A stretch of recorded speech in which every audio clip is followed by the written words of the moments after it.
সুপ্রিয় দর্শক শ্রোতা, আমি নিজামুল হক বিপুল দেশবার্তা টকশো থেকে আপনাদের সবাইকে স্বাগত জানাচ্ছি। যে যেখান থেকে অনুষ্ঠান দেখছেন দেখবেন, সবার প্রতি শুভেচ্ছা এবং শুভকামনা। নিশ্চয়ই জানেন, বাংলাদেশের রাজনীতিতে এখন নির্বাচন নিয়েই যত আলোচনা, নির্বাচন নিয়েই যত বিতর্ক, নির্বাচন নিয়ে দোলাচল আছে, যেমন তেমনি নির্বাচনী প্রচারণা শুরু হয়েছে। সেই প্রচারণায় যে রাজনীতি যে কাদা চোরাচুরির একটা বিষয় ছিল, সেটি এখনো আছে। বরং এটি এবারে নির্বাচনে যেমন নিজেদের মধ্যে আমরা নির্বাচন অনেকে বলতেছেন, সেই নির্বাচনেও কাদা চোরাচুরি হচ্ছে। বিশেষ করে গত 22 জানুয়ারি যে নির্বাচনী প্রচারণা শুরু হলো প্রথম দিন, সেদিন থেকেই তারেক রহমান কোনো রাজনৈতিক দলের নাম উল্লেখ না করলেও জামাত ইসলামকে উদ্দেশ্য করে তার বক্তব্য দিয়েছিলেন, যে 71-এর ভূমিকা নিয়ে সমালোচনা করেছিলেন, তাদের ধর্মকে ব্যবহার করে বেহেশতের টিকিট নিয়ে কথা বলেছিলেন। পাল্টা জামাত ইসলামীর নেতারা এবং জামাতের শরিক দল এনসিপি সহ যারা আছেন জোটে, তারা তারেক রহমান সহ বিএনপিকে তুলুদুলু করছেন, তবে নাম নিচ্ছেন না। এটা হলো ভেরি ইন্টারেস্টিং ব্যাপার। তারেক যেমন প্রতিপক্ষের নাম নিচ্ছেন না, তেমনি জামাতের নেতারা নাম না নিলেও আকার ইঙ্গিতে তারা যে তারেককেই আক্রমণ করছেন, সেটা একেবারেই পরিষ্কার। এ নিয়ে আমরা আলোচনা করব। নির্বাচন নিয়ে যে শঙ্কা আছে, সেটি নিয়েও আলোচনা করব। আজকে আমাদের এই আলোচনা অনুষ্ঠানে অতিথি হিসেবে সময় দিয়েছেন হাসান শাফি, বার্তা সম্পাদক, দৈনিক দেশবার্তা। আপনাকে স্বাগতম। হাসান শাফি, নির্বাচন নিয়ে তো শঙ্কা দোলাচল আছে, এর মধ্যেই প্রচারণা শুরু হয়েছে। এখনো অনিশ্চয়তা মানুষের মধ্যে, নির্বাচন হবে কি হবে না সে নিয়ে নানা অনিশ্চয়তা আছে। তো নির্বাচন কমিশনের প্রস্তুতি কি সেই অনিশ্চয়তাকে দূর করতে পেরেছে এখন পর্যন্ত, নাকি আসলে নির্বাচন কমিশনের প্রস্তুতি শুধু মুখে মুখেই? যদি খুব সহজ করে বলতে হয় তাহলে আপনাকে বলি, ইলেকশন কমিশন শিডিউল ঘোষণা করেছে, মনোনয়নপত্র দাখিল, যাচাই বাছাই, আপিল, প্রতীক বরাদ্দ এ পর্যন্ত করেছে। এ পর্যন্ত আপনি ইলেকশন কমিশনের একটা রোল দেখবেন। এরপরে 22 তারিখ থেকে যে নির্বাচনের প্রচারণাটা শুরু হয়েছে, দিকে দিকে যে টেনশন উত্তেজনা বাড়ছে, সেই প্রার্থীদের মুখে লাগাম টানা, তাদের অ্যাক্টিভিটিসকে আইনের মধ্যে কন্ট্রোল করা, সেইখানে কিন্তু আপনি ইলেকশন কমিশনকে দেখছেন না। আমি বলতে চাচ্ছি যে তারা শিডিউলটা ঘোষণা করে নির্বাচন 12 তারিখে হবে, সেইটা ঘোষণা করে অনেকটাই অদৃশ্য হয়ে গেছে। এখন পর্যন্ত মাঠে যে সিনারিও, আপনি দেখবেন যে ইতিমধ্যেই প্রচারণায় কিন্তু মানে বিএনপির তরফে এবং জামাতে ইসলামের তরফে কিন্তু বিষোদগার শুরু করা হয়েছে। বিভিন্ন জায়গায় প্রার্থীরা, আমি নিজে ঢাকা 15 আসনে জামাতের আমিরের পোস্টার দেখেছি গতকাল। ঢাকার অন্যান্য আসনেও পোস্টার সাটানো হচ্ছে, যদিও অল্প পরিমাণে, কিন্তু ইতিমধ্যে কিছু সাটানো হয়েছে। এইসব বিষয় ইলেকশন কমিশনের নজরে আসলে সেসব প্রার্থীকে অবশ্যই শোকজের আওতায় আনার কথা। আপনি দেখবেন যে সেই ঘটনাগুলো 22 তারিখের পরে আর ঘটে নাই। মানে এই 2 দিনের যে প্রচারণা, যে আইনের ব্যত্যয় ঘটেছে, সেখানে ইলেকশন কমিশনের কোনো ভয়েস নাই। ফলত তারা আসলে তাদের যে অ্যাক্টিভিটি, সেটা দেখেও কিন্তু সন্দেহের অনেকগুলো কারণ আছে, আসলে নির্বাচনটা শেষ পর্যন্ত 12 ফেব্রুয়ারি হবে কিনা। ইলেকশন কমিশনের যে অবস্থান এখন পর্যন্ত, তাতে যে গাছাড়া ভাব, তাতেও কিন্তু নির্বাচন না হওয়ার ব্যাপারে কিন্তু অনিশ্চয়তা তৈরি হচ্ছে। কেন তারা এফোর্ট দিচ্ছে না, কেন তারা নির্বাচনে যে রুলস রেগুলেশন এইটা দিয়ে প্রার্থীদেরকে বেঁধে ফেলছে না, সেইটা যতক্ষণ না তারা করবে, মানে তাদের ইলেকশন কমিশনের যে ভিজুয়াল অবস্থা, সেটা যতক্ষণ না তারা শো করবে, ততক্ষণ কিন্তু নির্বাচন নিয়ে শঙ্কাটা থেকেই যাবে। আপনি দেখেছেন যে সাধারণ মানুষের মধ্যে এখনো ভোট নিয়ে সংশয় কাটে নাই। আমরা যেমন, আমাদের কাছে যখন তারা জিজ্ঞেস করে ভোট আদৌ হবে কিনা, আমরাও বাট, কিন্তু, যদি, কিন্তু এসব শব্দ ব্যবহার করে আমরাও তাদেরকে নিশ্চিত করতে পারি না যে নির্বাচন হবে কিনা। তবে যেহেতু প্রচারণাটা শুরু হয়েছে, বিএনপির মধ্যে প্রচারণা নিয়ে এক ধরনের সিরিয়াসনেস দেখা যাচ্ছে। জামাতও তাদের বিভিন্ন জেলা সফর অব্যাহত রেখেছে, তাদের প্রার্থীদের পক্ষে জনসভা করছে। তাতে মনে হচ্ছে যে নির্বাচনটা 12 ফেব্রুয়ারি হবে। কিন্তু যে জিনিসের জন্য সংশয়টা থেকে যাচ্ছে সেটা হচ্ছে, যদি জামাত জোট তাদের হিসেবে দেখে যে ভোটটা জনপ্রিয় ভোটে বিএনপি নিরঙ্কুশভাবে এগিয়ে যাবে, তাদের সাথে আসলে তারা পাল্লা দিতে পারবে না, সেক্ষেত্রে তারা কিন্তু শেষ মুহূর্তে নির্বাচন থেকে সরে আসার একটা ড্রামেটিক সিদ্ধান্ত জানাতে পারে। ওই জামাত এবং জামাত জোটের যারা আছেন এনসিপি নেতারা কিন্তু ইতিমধ্যে বলেছে যে পরিস্থিতি বিবেচনা করে তারা নির্বাচনে আদৌ থাকবে কি থাকবে না সেই বিষয়ে তারা পরবর্তীতে সিদ্ধান্ত নেবে। এই যতক্ষণ না তারা পরবর্তীতে সিদ্ধান্ত নিবে, এই ভিউটা মানুষের মধ্যে জারি রাখবে, রাজনীতি মাঠে জারি রাখবে, ততক্ষণ পর্যন্ত কিন্তু নির্বাচন নিয়ে সংশয় থাকবে এবং মানুষ বিশ্বাস করবে না যে নির্বাচন 12 ফেব্রুয়ারি হচ্ছে।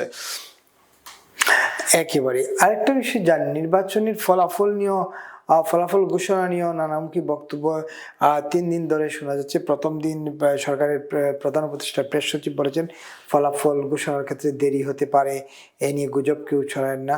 পরদিনই দেখলাম যে নির্বাচন কমিশনের সচিবও একই বক্তব্য দিয়েছেন, এই ফলাফল ঘোষণায় দেরি হতে পারে, এ নিয়ে গুজব ছড়ায় না, এটার মানে কি? এটার মানে হচ্ছে তারা আসলে বোঝাতে চাচ্ছে যে একই দিনে 12 ফেব্রুয়ারি শুধু 300 আসনের জাতীয় সংসদ নির্বাচন না, গণভোটও আছে। ভোটাররা 2টা ব্যালটে ভোট দিবেন, তো ফলাফলটা তো দুটাই গণনা করতে হবে। আপনার অন্যান্য নির্বাচনে যেমন হয়েছে, জাতীয় নির্বাচনে যেমন হয়েছে যে প্রতিটা কেন্দ্রে ওইসব প্রার্থীর ভোটটাই গণনা করা হয়, সেটা একটা সময় সাপেক্ষের ব্যাপার। কিছু কিছু জটিল আসনে দেখবেন যে ভোট 5টায় শেষ হওয়ার পরেও ফলাফল পেতে পরদিন দুপুর পর্যন্ত সময় লেগে যায়। তো সেই ক্রাইসিস তো থাকবেই, কারণ সেই কর্মকাণ্ড থাকবে। এবং এইবার যদি জামাতের জোটের যে ভোট ইঞ্জিনিয়ারিং এর একটা প্ল্যান নানাভাবে লোকমুখে ছড়িয়ে পড়ছে, যদি সেইটা বাস্তবায়ন করতে হয়, সেই ঘটনাগুলো যদি সত্যি সত্যি রিগিং এর মতো ঘটনা ঘটে, ভোট ইঞ্জিনিয়ারিং এর ব্যাপার ঘটে, তো ওইটা তো ফলাফল মেলাতে সময় যাবেই। সেইটার একটা ইন্ডিকেশন হতে পারে যে প্রেস সচিব শফিকুল আলম সেটার একটু আগে ভাগে মাঠটা তৈরি করে রাখলো। আরেকটা বিষয় আছে যে হ্যাঁ না ভোটের যে অংশটা, সেটাও তো আপনাকে গণনা করতে হবে।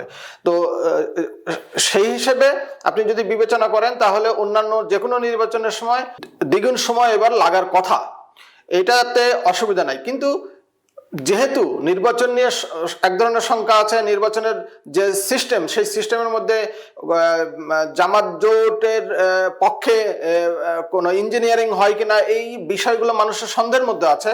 ফলে প্রেস সচিবের এই বক্তব্যটা কেউ সোজাভাবে মানে নাই। সবাই এইটার মধ্যে একটা মানে তাদের মতো করে অবিশ্বাসের জায়গা থেকে মূল্যায়ন করছে, যে কারণে মানে আপনি 2টা ভোটের ফলাফল গণনা করতে হলে যে বাড়তি সময় লাগবে, সেই বাড়তি সময়টা নেওয়ার কথা যখন এত আগেভাগে প্রেস সচিব বলেছেন, সেটাকে মানুষ একটা কিন্তুর জায়গায় উপস্থাপন করছে। একেবারেই। তার মানে নির্বাচন কমিশন চাইলে তো আগে জাতীয় সংসদ নির্বাচনের ফলাফলটাই প্রাধান্য দেওয়া উচিত কিনা।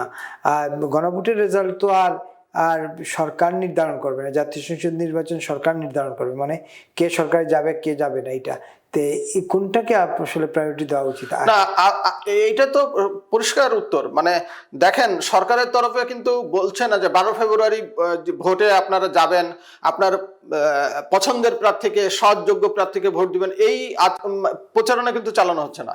তাদের একটাই প্রচারণার জায়গা, এবং যে প্রচারণাটা আইন ভঙ্গ করে তারা করছেন, যে একটা নির্দিষ্ট পক্ষে যেন ভোট দেওয়া হয়, সেজন্য প্রধান উপদেষ্টা সহ এন্টার সরকারি প্রশাসন, প্রতিটা উপদেষ্টা জেলায় জেলায় ঘুরে সেই প্রচারণা চালাচ্ছেন যে আপনারা 12 ফেব্রুয়ারি ভোটে গণভোটে অংশ নেবেন এবং আপনারা হ্যাঁতে ভোট দিবেন। তো হ্যাঁতে ভোট দিবেন, এটা সরকার যখন প্রচার পুরো প্রশাসনে নিয়ে শুরু করেছে, তখন থেকে আপনি তো বুঝতে পারেন যে তারা হ্যাঁকে জিতে আনার জন্য তারা হ্যাঁ একটা পক্ষ হিসেবে এই নির্বাচনটাকে কন্ডাক্ট করছে।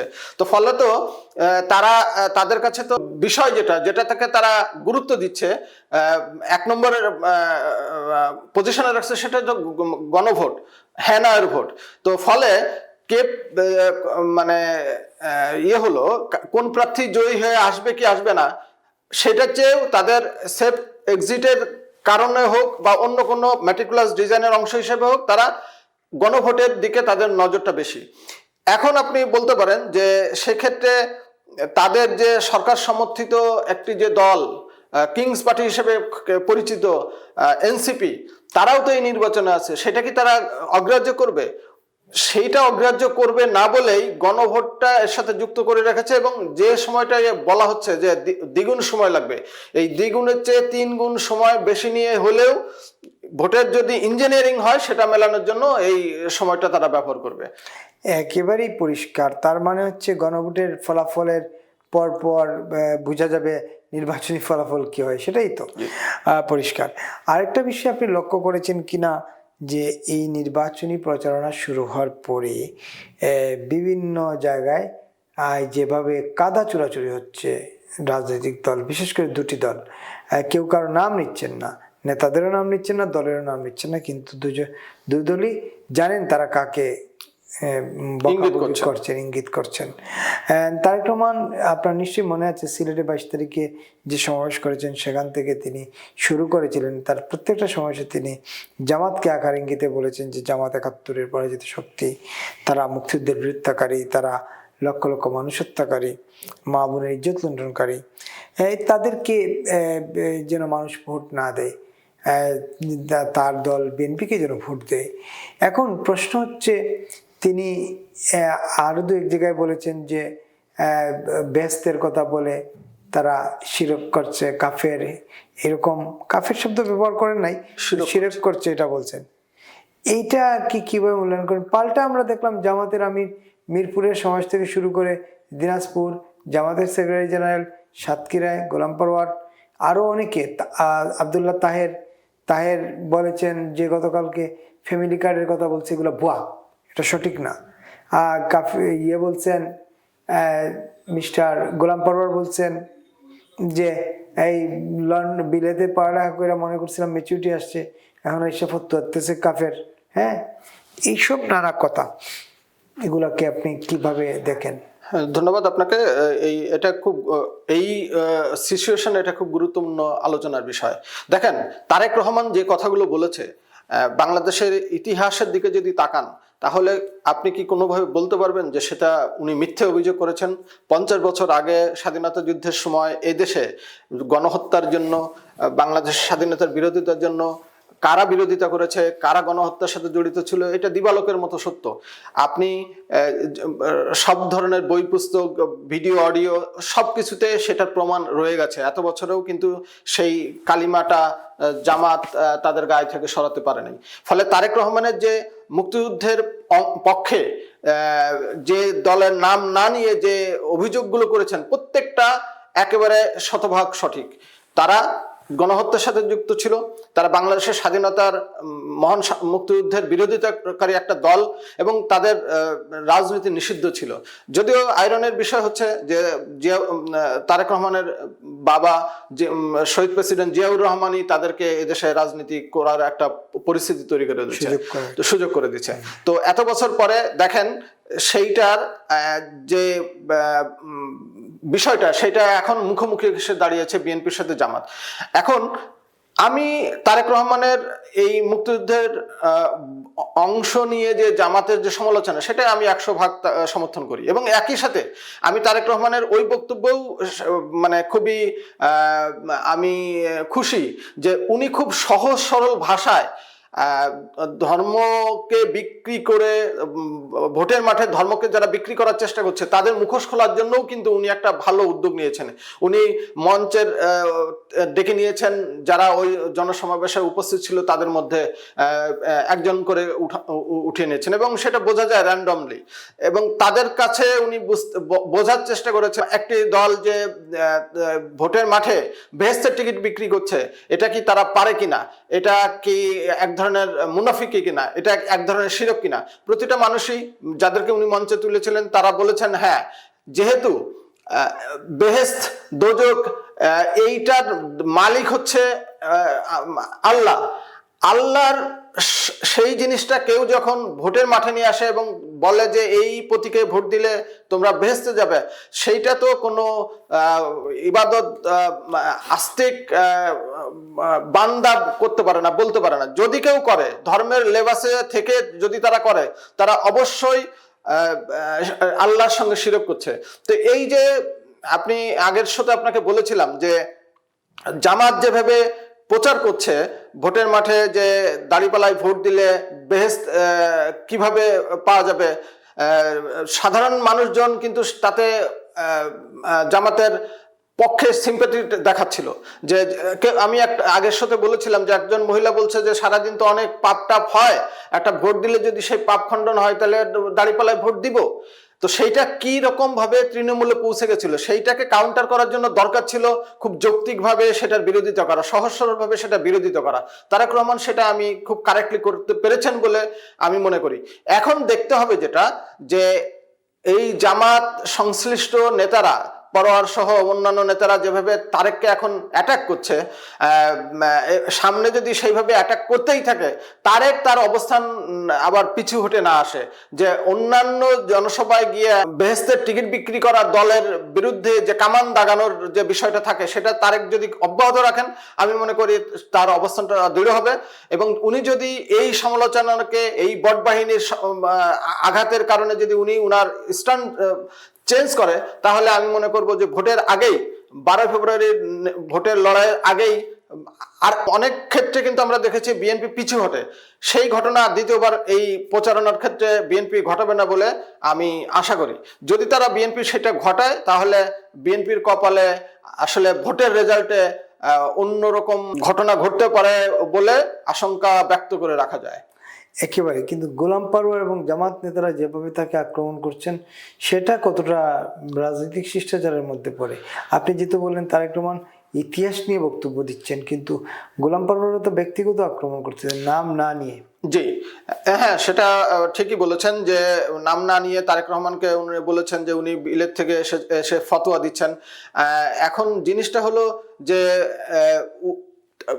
জামাতে ইসলামী দল যে ধর্মের কার্ড খেলছে, সেইখানে আমি দেশে থাকি বা বিলেত থাকি, আমার তো একটা ধর্মীয় একটা পরিচয় আছে, আমার সেই ইমান আকিদার একটা ব্যাপার আছে। সেইখানে যদি তারা সেটা পরোয়াররা যদি সেটা আঘাত করে, তাহলে আমি একজন সাধারণ মানুষ হিসেবেও তো আমি সেটা বিরোধোচ্চারণ করতে পারি।